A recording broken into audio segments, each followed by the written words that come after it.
Presentamos Punto de Vista. Ya los están enviando. 7 de la mañana con 9 minutos. ¿Qué tal? ¿Cómo están? Buenos días. Es jueves 16 de diciembre. Gracias por su sintonía a una emisión más de Punto de Vista. William Sarmiento está operando la señal de sonido aquí en el estudio sobre la Avenida Olímpica y Iván Flores está en la transmisión del Facebook Live. Muchas gracias a quienes siempre están pendientes para conectarse y tener información de primera mano a través de esta plataforma del Facebook Live que ahora nos permite pues enriquecer cada uno de los intereses que tenemos, esta vez en el área de investigación científica. Les habla Neri Mabel Reyes. Vamos a hablar esta mañana sobre el trabajo científico que especialistas llevan a cabo. Uno de los catedráticos de la Facultad de Medicina de la Universidad de El Salvador, nuestra alma mater, está aquí en la cabina azul. Además, el doctor Carlos Ortega es el encargado del laboratorio de virología. Encabeza este grupo que, como él me explicaba, ha estado pues en el marco de esta pandemia haciendo este trabajo de secuenciación. Ya nos va a explicar qué es la secuenciación, pero esto enfocado en la pandemia. Pero el laboratorio de virología de la Universidad de El Salvador, a lo largo de su trabajo, se ha especializado también en atender otro tipo de situaciones que vulneran nuestra salud. Doctor Ortega, un gusto recibirle. Buenos días, ¿cómo está? Muy buenos días, gracias por la invitación. Gracias, saludos doctor. A la comunidad universitaria, a los estudiantes que esta semana ayer, entraran doctor. en vacación, los estudiantes y Sí. los profesores, pero todavía la universidad sigue elaborando, Sí. ¿verdad? Sobre todo la parte administrativa. Y saludos a la población en general, ¿verdad? Así es, gracias a quienes nos sintonizan. Y bueno, doctor, queremos comenzar que esta mañana que usted nos cuente qué hace el laboratorio de virología de la Facultad de Medicina de la Universidad de El Salvador. Sí, me gustó lo que dijo, nuestra alma mater. Sí, nuestra alma mater. Sí, desde la investigación y proyección social, pues la universidad siempre está tratando constantemente en atender los problemas no solo de salud, sino de distinta índole de la población, a las cuales la Universidad de El Salvador puede de alguna forma contribuir a la solución de esos problemas. En el caso del laboratorio de virología, que se inauguró allá por 2017 y entró en funcionamiento en 2018, pues ha estado contribuyendo en el diagnóstico molecular de algunas infecciones virales por biología molecular. Esta es una nueva además otras rama, técnicas, ¿verdad, como ELISA. Pues no es una nueva. Sí, en la década del 70 la Facultad de Medicina ya tenía su laboratorio de virología, pero por el conflicto armado, en aquel momento incluso usaban ya algunas técnicas moleculares, pero Ajá, sí, me refería a eso, a la técnica molecular. Sí, eran que más ahora otras técnicas como inmunoensayos, cultivo viral, Sí. que estamos trabajando para tenerlo, porque no lo tenemos aún en el laboratorio, porque requiere de otras condiciones, pero estamos Sí. trabajando en ello. Ya en la década del 70 existía el laboratorio con profesores de ese momento de muy alto nivel, pero por el conflicto armado todo eso se perdió. Sí, Entonces, se perdió parte del equipo. Se perdió incluso, parte del equipo y también los profesores, muchos, la mayoría de los que estaban les tocó emigrar fuera del país y bueno, fue una pérdida de talentos producto de ese conflicto armado. Sí. Y la sección de virología pues ya no pudo funcionar. El departamento de microbiología, a la cual pertenece a la sección, sí continuaron funcionando otras secciones, pero virología no. No fue hasta el 2015 que iniciamos un proyecto con otros colegas del departamento del departamento de microbiología y departamento de bioquímica, el doctor Noé Rivera, el licenciado William Merino, Douglas Velázquez y otros colegas, que empezamos a trabajar, a proponer el proyecto de reactivar la sección de virología. Nos y en costó, 2017, pero hasta 2017 logramos y en 2018 iniciamos ya operaciones. Sí, es decir, doctor, que cuando nos llega esta pandemia del COVID-19 en 2020, bueno, ya teníamos, ustedes, mejor dicho, tenían ya montado todo este proyecto. ¿Cuál ha sido el aporte del laboratorio de virología en materia de investigación información sobre esta situación de pandemia. Hoy leía, fíjese doctor, que el diario El Mundo titula que dice que la pandemia ha sido más fuerte en 2021 que en 2020. Sí, de hecho nosotros sí coincidimos con eso. No pude leer la noticia de ahora, pero efectivamente nosotros en la última ola decíamos que había sido más fuerte y con mayores estragos que lo que hubo en 2020, en donde por lo que tuvimos en 2020 se mantuvo cerrado, hubo cuarentena, es que también tuvimos y mayores hubo un montón de incidentes y restricciones.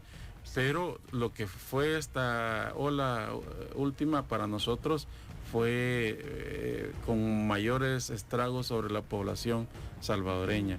Hoy en esta ola sí, la mayoría de familias, un familiar falleció o un vecino falleció, o sea, nos tocó a todos. Y desde ese punto de vista, para nosotros sí fue más grave que la anterior, aunque no hubieron medidas restrictivas como tal, como en 2020, pero sí golpeó más. Sí, le preguntaba también sobre el aporte, doctor. ¿Fueron ustedes los que también en su oportunidad hablaron de esta secuenciación? Sí, en 2018 nosotros iniciamos con lo más básico, empezamos a trabajar con herpes virus, con el virus Epstein-Barr, con citomegalovirus, que es un virus que afecta a adultos y niños, pero en particular a los recién nacidos les puede generar secuelas y cuadros graves. Y empezamos a trabajar con estos virus. Sin embargo, ya habíamos planteado a las autoridades un proyecto de entrar a montar una capacidad para hacer genómica en el laboratorio y dentro de esto la secuenciación, y ese proyecto ya estaba como encaminado, ya estaba escrito, ya estaba presentado y andábamos buscando financiamiento. Justo se nos viene la pandemia en ese momento y las autoridades de la Universidad de El Salvador, con una visión de lo que decía al principio, nuestra alma mater, aún con todas las dificultades presupuestarias que tiene, en ese momento las autoridades tanto centrales como de la Facultad de Medicina decidieron apoyar el proyecto, el cual ya estaba estructurado de cierta manera, y fue así que en tiempo récord inicia la pandemia y en 4 meses, de marzo y agosto, estábamos montando la parte de genómica para poder tener la capacidad de secuenciar. Cuento siempre esta anécdota que mucha gente decía, miren, no van a lograr secuenciar porque eso es muy complejo y solo países avanzados logran secuenciar y eso, bueno, Panamá, que tiene años de haber logrado montar ese laboratorio, que no costó lo que nos ha costado a nosotros, sino que les cuesta millones, ¿verdad? Costa Rica igual tiene un laboratorio que les cuesta millones, y nosotros pues aún así con esas limitaciones y con la gente algunos que nos decía, algunos expertos, no, miren, no lo van a lograr, y todo, aún así lo emprendimos el proyecto, montamos el laboratorio de genómica y gracias a Dios para noviembre del 2020, justo la tercera semana de 2020, estábamos nosotros, aún dentro de la pandemia, celebrando que habíamos logrado secuenciar y fuimos los primeros en secuenciar a SARS-CoV-2 en El Salvador. ¿Sí? ¿Qué significa este aporte, doctor, de la secuenciación en términos de qué puedo hacer cuando tengo los resultados de esta investigación científica? A ese momento que nosotros logramos secuenciar en noviembre, con el doctor Rivera en particular, que fue el que me acompañó en este proceso, a ese momento el país no sabía qué variantes estaban circulando. ¿Sí? Todos los países, no todos los países, Costa Rica y Panamá sabía qué variantes estaban circulando, México, Estados Unidos, países como Brasil, Argentina, Chile sabían qué variantes estaban circulando, también Colombia, pero muchos otros países no, incluyendo El Salvador, porque no tenía esa capacidad en ese momento, pero nosotros la estábamos montando, y para finales de noviembre de 2020, nosotros dimos a conocer, se convocó en conferencia de prensa y se dio a conocer que la Universidad de El Salvador había logrado secuenciar por primera vez un virus, y lógicamente estábamos en la pandemia y fue SARS-CoV-2. Y ahí, determinamos que en ese momento eran 2 variantes las que estaban circulando, que eran las que tenían una mayor presencia en Estados Unidos. Fue una de las cosas que detectamos. De ahí continuamos trabajando en ese proceso de secuenciación y otro de los resultados importantes que tuvimos fue para abril-mayo de 2021, en donde detectamos 4 variantes muy importantes, dentro de ellas la variante California y una variante que tiene unas características muy particulares, que es el resultado de procesos de recombinación, que mucha gente las ha obviado de forma mediática, es decir, que no ha sido muy conocida, pero que se ha extendido mucho por México, Centroamérica y parte de Sudamérica, y que parte de los casos que se han estado dando durante este año han sido debidos a la variante California y a esa variante que ha predominado bastante, y que no se le ha prestado mucha atención. Ajá. Y esto de focalizar la atención, doctor, en algunas variantes, ¿cómo lo analizan ustedes desde el punto de vista de la investigación? Por ejemplo, las autoridades del Ministerio de Salud han estado brindando información sobre, bueno, estas son las variantes que están circulando. ¿Por qué es útil que los ciudadanos conozcamos? Tiene utilidad local y además tiene una utilidad de tipo global. En distintas aristas del manejo de la pandemia. La primera es que saber cuáles son las variantes que están circulando y sus características, si va a ser más infectante, más transmisible, más virulenta, y que todos los países estén haciendo ese proceso de secuenciación permite prepararnos para cuando esa variante venga a nuestro país, si no es que la detectamos por primera vez en nuestro país, porque también variantes pueden surgir en los distintos países, y si no se está secuenciando o haciendo vigilancia molecular, que las variantes no solo se pueden detectar por secuenciación, sino por otras tecnologías un tanto más simples, por ejemplo la PCR en tiempo real, también se puede detectar o se puede hacer vigilancia de detección de variantes.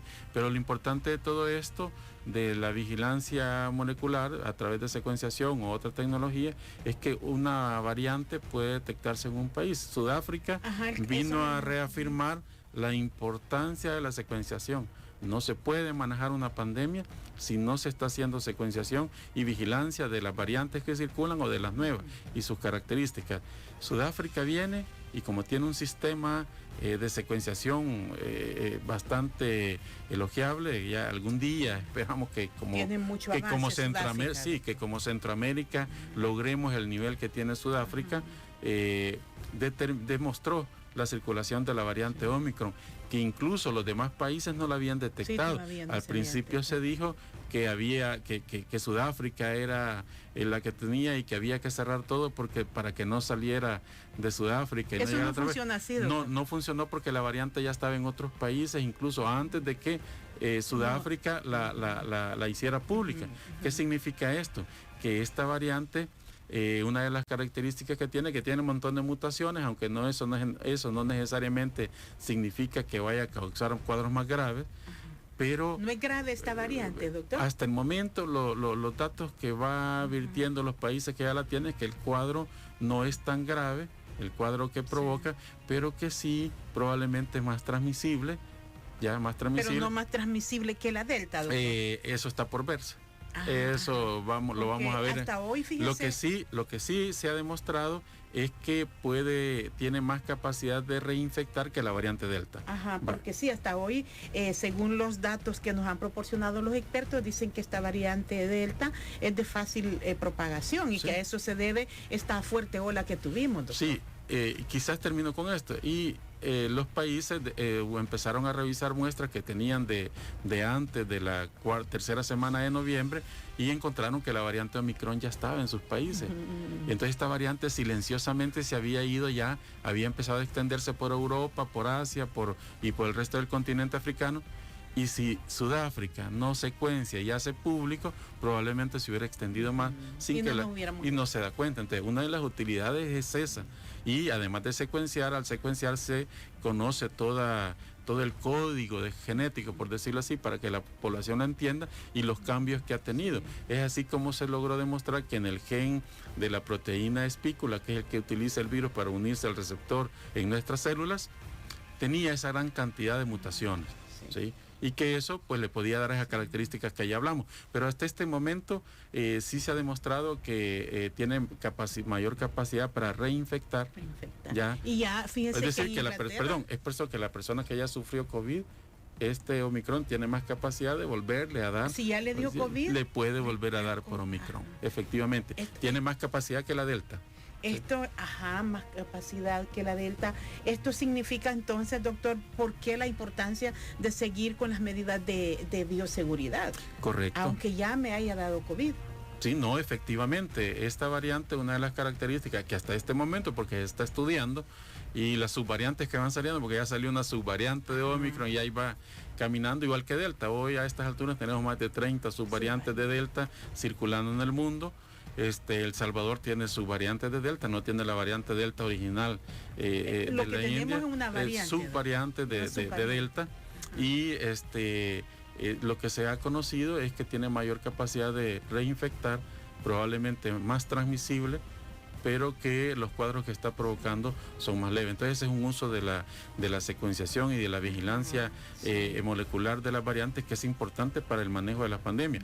Eso nos sirve a nosotros para prepararnos, para Hay seguir una vigilancia epidemiológica. Correcto, para seguir tomando las medidas de bioseguridad. Además, el estar monitoreando las variantes sirve para que los fabricantes de las vacunas estén pendientes de que las variantes que van surgiendo sean susceptibles a la eficacia de las vacunas que actualmente se están poniendo. Y si no lo son, pues en ese momento tienen que manufacturar nuevas vacunas incorporando las mutaciones que tienen esas nuevas variantes. Si no secuenciamos, no lo vamos a saber. Y entonces puede decir alguien, porque lo dijeron públicamente, que no era importante que los países como el nuestro estuvieran haciendo eso porque otros lo hacen. Un comentario más erróneo no puede haber, porque las variantes nuevas pueden surgir en cualquier país, ¿sí? Incluso aquellos que tengan gran niveles de vacunación como el nuestro, en determinado momento puede surgir una nueva variante, y si nosotros no estamos también haciendo vigilancia de esas variantes, pues esa variante podría tener características como Omicron, como Delta, y extenderse por la región, y como nosotros no secuenciamos, nunca nos dimos cuenta que surgió acá y que se extendió, y que puede causar un problema igual que Delta u Omicron. Usted hablaba, doctor, hace un momento, por ejemplo, sobre la importancia de buscar eficacia a través de la vacunación contra este tipo de variantes. ¿Por qué es que seguimos esperando incluso ya de una cuarta dosis de la vacuna? Es que, digamos, las vacunas que fueron producidas son para un tipo de variante que no me ayuda a inmunizarme si me expongo a otra variante. Sí, lo que sucede es que SARS-CoV-2, al igual que otros virus respiratorios y otros no respiratorios, en particular virus RNA, sí tienden a mutar. Ya era previsible, de hecho, desde el principio que se empezaron a manufacturar las vacunas, ya se preveía si era eficaz. No se sabía si se iba a necesitar una dosis de refuerzo, o si una tercera dosis, o si hoy están hablando de la cuarta dosis. Todavía no está confirmado. Todavía eso no está confirmado, pero hay otros estudios con otros coronavirus que ya circulan entre la población desde hace varias décadas, casi más de 50 años o más probablemente, y se ha demostrado que la inmunidad protectora contra estos coronavirus era eficiente para las variantes que circulaban en el momento que se tomaron esas muestras, porque algunos institutos tenían muestras de sangre guardadas, por ejemplo, de los 80, y buscaron los anticuerpos contra ese coronavirus que circulaba ya en los años 80, y vieron que sí era efectivo, pero cuando lo comparan y ven la actividad neutralizante de esos anticuerpos contra ese mismo coronavirus que circulaba en los 90, ya no era neutralizante. Entonces, extrapolando eso a SARS-CoV-2, creo que se va a ir siendo necesario ir actualizando las vacunas, porque los anticuerpos que se forman en un momento, probablemente varios años después, probablemente ya no van a tener el mismo efecto sobre SARS-CoV-2. Esa es una de las posibilidades que existen, tomando en cuenta los parámetros del comportamiento de los coronavirus que ya circulaban antes de SARS-CoV-2, los que provocaban resfriado común todos los años. Ajá. Viendo ese comportamiento es previsible, aunque no se puede asegurar del Sí, todo, pero es previsible que SARS-CoV-2 tenga ese mismo comportamiento. ¿Qué significa esto? Que las vacunas que hoy en este momento son eficaces, probablemente un par de años posteriores ya no lo van a hacer y que esas vacunas van a tener que irse actualizando. El virus va mutando porque quiere asegurarse mantenerse entre la población, ¿sí?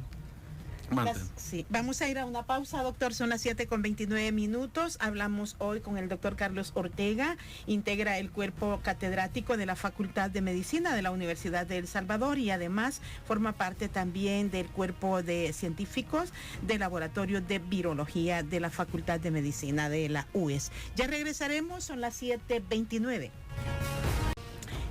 Favoreciendo o haciendo que la vacunación en el país, en un principio tuvimos, digamos, mucho interés de los ciudadanos, pero hoy hay un segmento que no crece de personas queriéndose vacunar.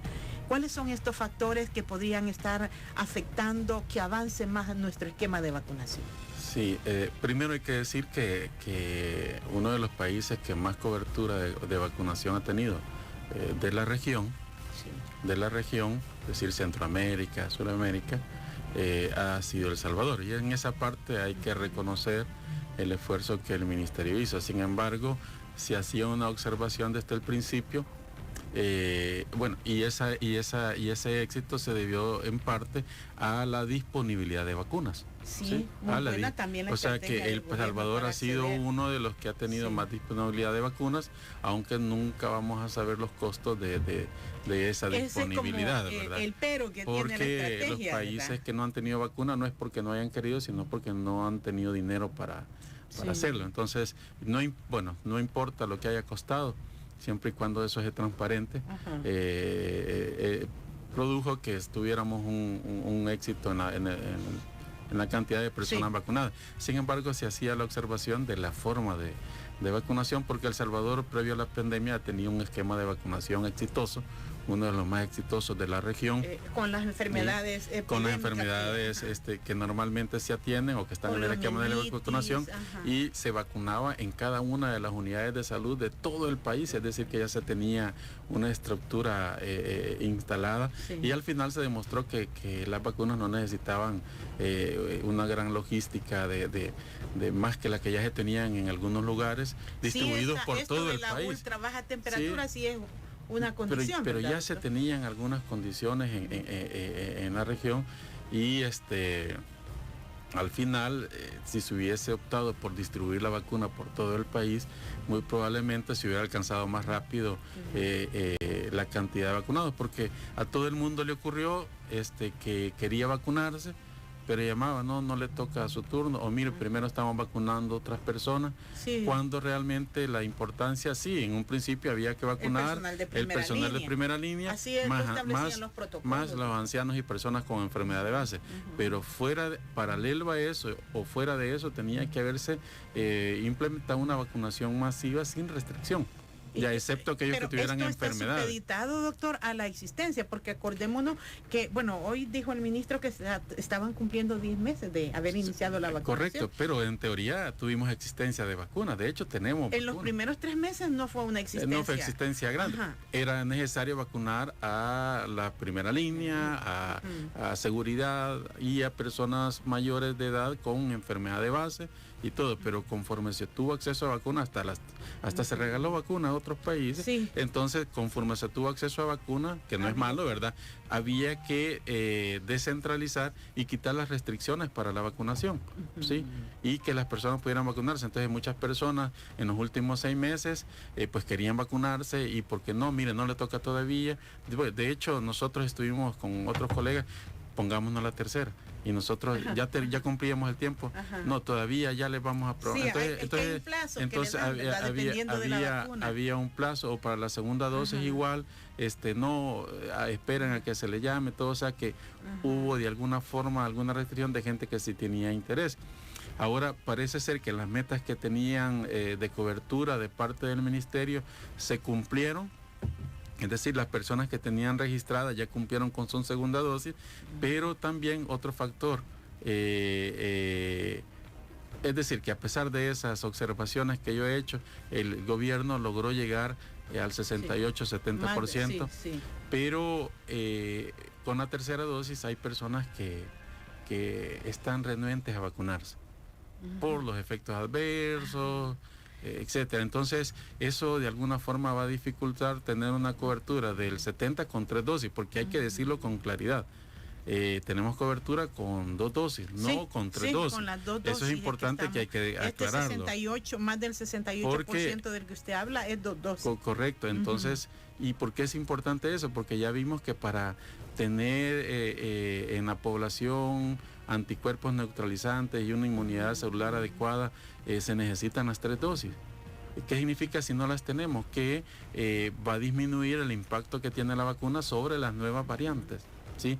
Para las nuevas variantes, que incluimos a Delta dentro de las nuevas variantes, porque ya está en el país, pero probablemente todavía tenga mucho que dar la variante Delta, no solo a El Salvador, sino a Estados Unidos, a Inglaterra, a Francia. Vean cómo está Delta aumentando el número de casos otra vez. Entonces, al no tener la tercera dosis, el impacto de la vacunación disminuye, ¿sí? Y por lo tanto, la meta debería de ser la tercera dosis. Ahora, aquí ya el ministerio ha hecho su esfuerzo, pero sí se tiene la dificultad de las personas que no quieren ponerse la tercera dosis, y yo creo que ahí la parte educativa y de promoción de parte del gobierno y del ministerio debería de acelerarse. Y debería de descentralizar y quitar la restricción de la vacuna y ponerla a disposición en distintos lugares.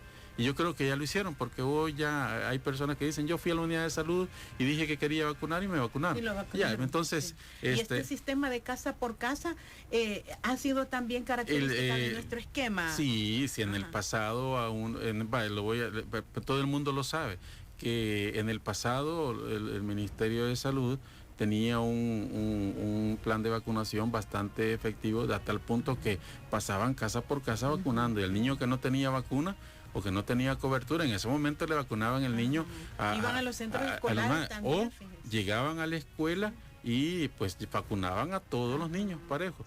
La vacuna de la polio o el tétano y todo, la DB, todo, se vacunaban a todos. Es decir, había un esquema de implementación de la vacunación en el país efectivo, y que hay algunas cosas buenas de ese esquema deben de retomarse en este momento para la vacuna de SARS-CoV-2. Sí, doctor, y hablando de los niños, la vacunación contra el COVID-19 para menores de edad, ¿qué valoraciones hacen ustedes al respecto? Bueno, primero que llegamos al 68-70%, y para pasar también y llegar a coberturas mayores, vamos a necesitar vacunar a los mayores de 11 y a los de 5 a 11 también, porque de lo contrario nos vamos a quedar y va a ser difícil avanzar a mayores coberturas si no vacunamos a esa población. Y pues ahí sí, yo, en mi opinión personal, con los niños es un tanto, no quiere decir que los adultos no importamos, pero los niños que no toman su decisión, sino que la tomamos por ellos, o el mismo Estado las toma por ellos. En el pasado, cuando llegaban a las escuelas, no le preguntaban a los papás si querían que vacunaran a sus hijos. Llegaban los equipos de salud y vacunaban a todos los grados.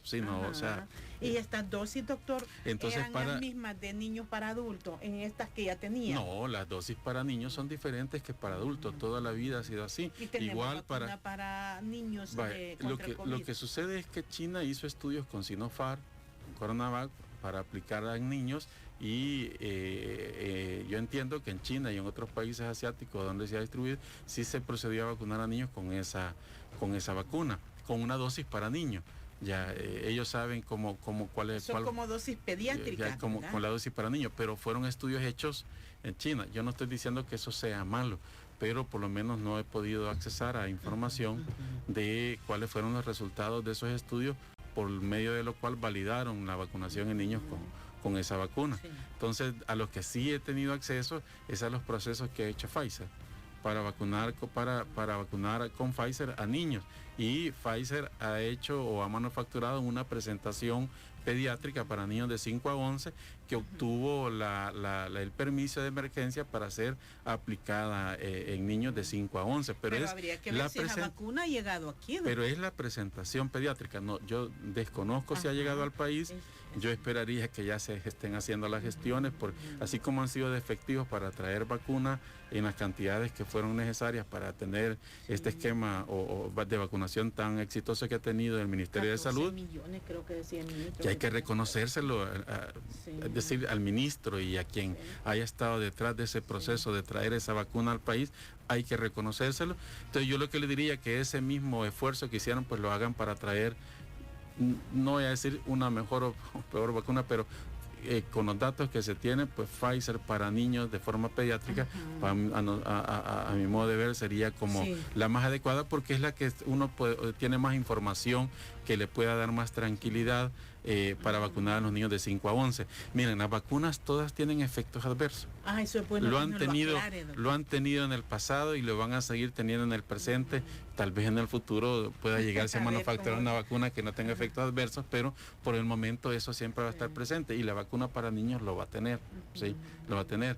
Pero igual eso es parte de los estudios que ha hecho Pfizer, ¿sí? De ver en cuántos por tantos miles o 1 millón de vacunados va a haber efectos adversos en niños. El costo-beneficio. Y el costo-beneficio. Entonces, como se tiene, para nuestra forma de ver, se tiene más información de Pfizer, cuál es el proceso que han hecho para validar la vacuna para niños, pues sería valioso que se trajera esa vacuna para el país, para los niños del país. Doctor, se nos viene una época importante en la que jóvenes, niños van a ver a su familia, y hay personas con enfermedades ya, digamos, padecimientos crónicos. ¿Y qué recomendaciones podemos darles sobre cómo el nivel de conciencia para el autocuido, para poner en práctica las medidas? ¿Cree usted, a veces uno cuando está vacunado relaja las medidas de bioseguridad? ¿Qué consejos nos da usted sobre esto para proteger a la familia? Sobre todo lo que hablábamos, que con 2 dosis ya está comprobado que no se tiene la eficacia que uno quisiera, sobre todo contra las nuevas variantes, y se vuelve necesaria una tercera dosis.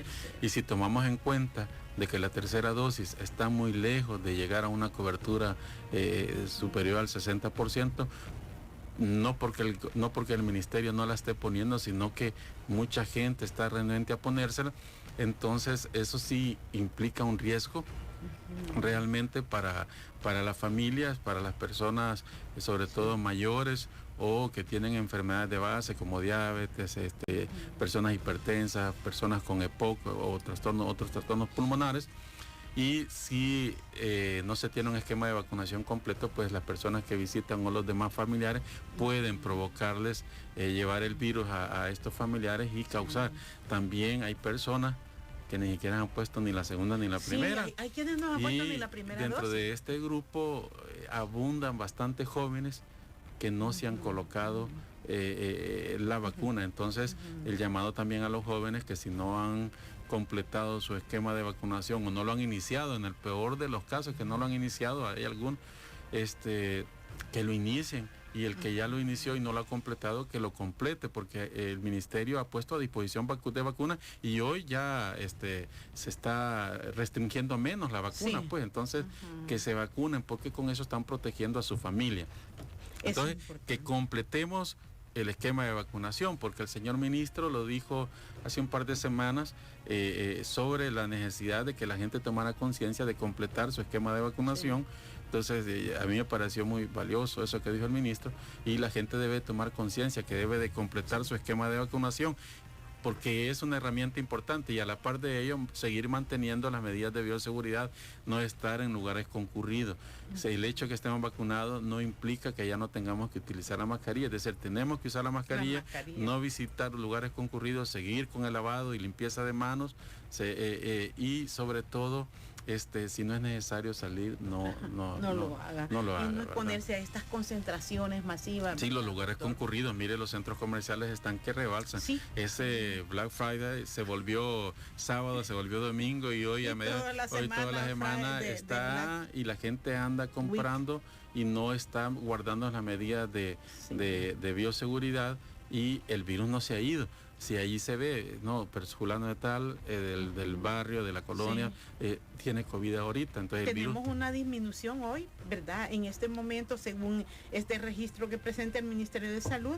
Sin embargo, esto no nos garantiza, dice, no hay casos de Ómicron, pero no nos garantiza que no va a llegar, doctor. No, no lo garantiza, pero es importante que no haya llegado. Eso significa que ratifica lo que estoy diciendo, que los casos que se están dando y las personas que se están agravando son provocados por las variantes que actualmente circulan en el país, que como repito, pues no solo es Delta, sino que hay otras variantes. Esta variante que fue el resultado de un proceso de recombinación ha estado circulando en nuestro país, todavía circula la variante California, y estas variantes son las que nos están provocando los casos de COVID, y dentro de esto los que se están agravando.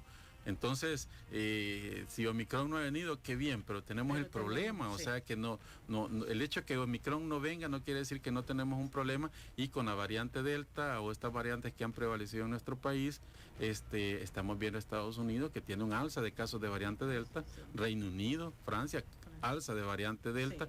¿Qué significa esto? Alemania, ¿qué significa esto? Que nuestro país no está aislado, entonces puede darse el mismo fenómeno de una nueva ola, tal vez no con las dimensiones que la tuvimos en octubre, ya septiembre, octubre, pero sí con una dimensión importante que va a volver a generar un aumento del número de casos y de personas que se agravan. Entonces hay que mantener las medidas de bioseguridad y completar el esquema de vacunación.